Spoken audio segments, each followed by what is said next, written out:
اللہ رب العالمین ارشاد فرما رہا ہے، ایماندارو اپنی آوازوں کو نبی کی آواز سے اونچا نہ کرو۔ محترم سامعین و حاضرین حضرات، یہ قرآن کریم فرقان حمید کی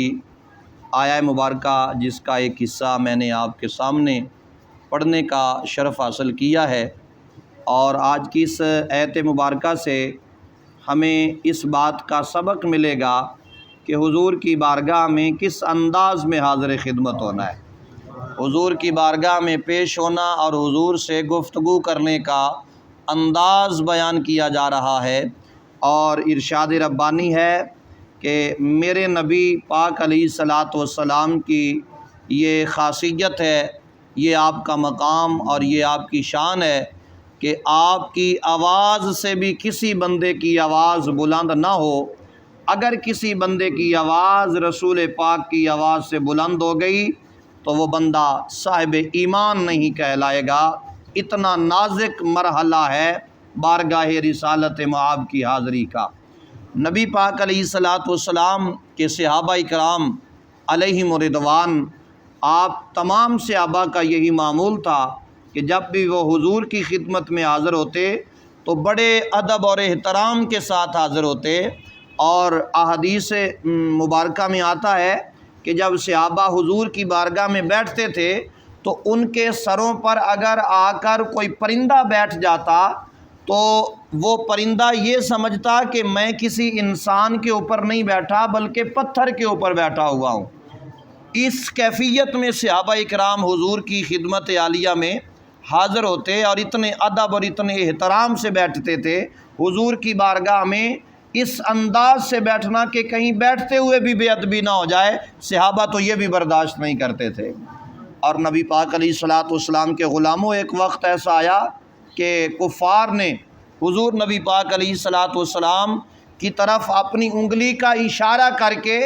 حضور سے کوئی بات کی تو صحابہ نے تلواریں باہر نکال لیں، اور صحابہ نے فرمایا کہ ہمارے ہوتے ہوئے ہمارے نبی کی طرف کوئی انگلی اٹھا کر اشارہ کرے تو ہماری غیرت یہ بھی گوارا نہیں کرتی۔ ان صحابہ کا کیا ادب اور احترام ہوگا، کتنی عزت اور کتنی محبت کے ساتھ وہ حضور کے سامنے پیش ہوتے ہوں گے، جو غیروں کا انگلی کا اشارہ کرنا برداشت نہیں کرتے۔ وہ صحابہ خود جب حضور کی بارگاہ میں، حضور کی کچہری میں کوئی سوال کرتے ہوں گے تو کتنی عاجزی اور انکساری سے کرتے ہوں گے۔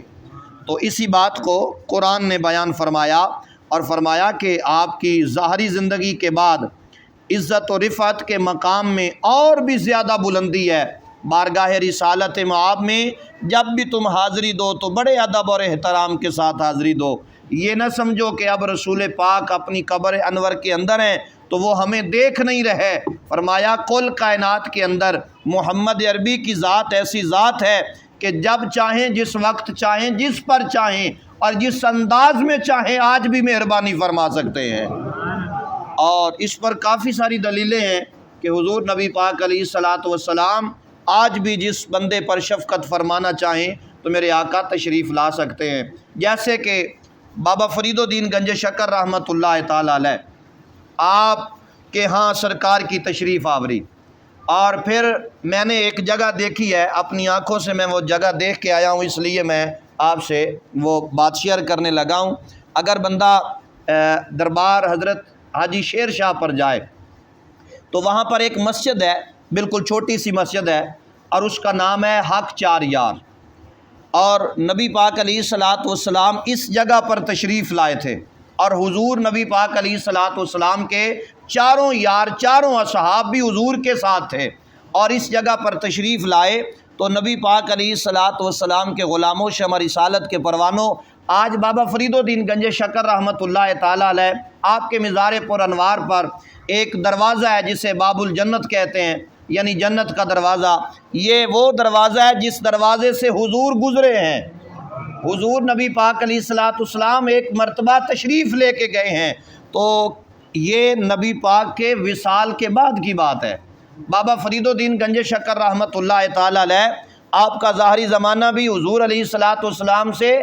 بعد کا زمانہ ہے۔ تو اس سے پتہ یہ چلا کہ نبی پاک علیہ الصلوۃ والسلام جب چاہیں، جس وقت چاہیں، جس پر کرم فرمانا چاہیں، یہ رب اور اس کے رسول کی مرضی ہے کہ وہ کس پر اپنی مہربانی فرمانا چاہتے ہیں۔ اگر وہ شفقت فرمانا چاہیں تو آج بھی وہ مہربانی فرما سکتے ہیں، لیکن خصوصاً جب بندہ وہاں پر حاضر ہو، حضور کے در دولت پر حاضر ہو، حضور نبی پاک کے روضہ اطہر پر حاضر ہو، تو وہاں پر اتنی عاجزی اور انکساری کے ساتھ حاضر ہو کہ اتنے ادب کے ساتھ، اتنے احترام کے ساتھ اور اتنی عاجزی کے ساتھ حاضر ہو جیسے آقا کی بارگاہ میں غلام حاضر ہوتے ہیں۔ آقا تشریف فرما ہو اور غلام کس انداز میں حاضر ہوتا ہے۔ آج بھی ہمارا اہل سنت کا ایمان اور عقیدہ ہے کہ میرے آقا اپنی قبر انور میں زندہ و جاوید ہیں۔ اگر موسیٰ علیہ الصلوۃ والسلام اپنی قبر میں زندہ ہو سکتے ہیں تو یہ نبی تو موسیٰ کے بھی نبی بن کر آئے ہیں۔ شب معراج کی بات اگر کروں تو میرے آقا جب اپنے گھر سے تشریف لے کر جا رہے ہیں اور ملائکہ کا جھرمٹ حضور کے ساتھ ہے، اور اس راستے سے آپ کا گزر ہوا جس راستے پر حضرت موسیٰ کلیم اللہ کی قبر مبارک تھی، تو جب آپ کی سواری کا قریب سے گزر ہوا تو آپ نے دیکھا، اور حضور نے خود فرمایا ہے کہ میں نے اپنی آنکھوں سے دیکھا کہ جناب حضرت موسیٰ کلیم اللہ اپنی قبر میں کھڑے ہو کر نماز ادا کر رہے تھے۔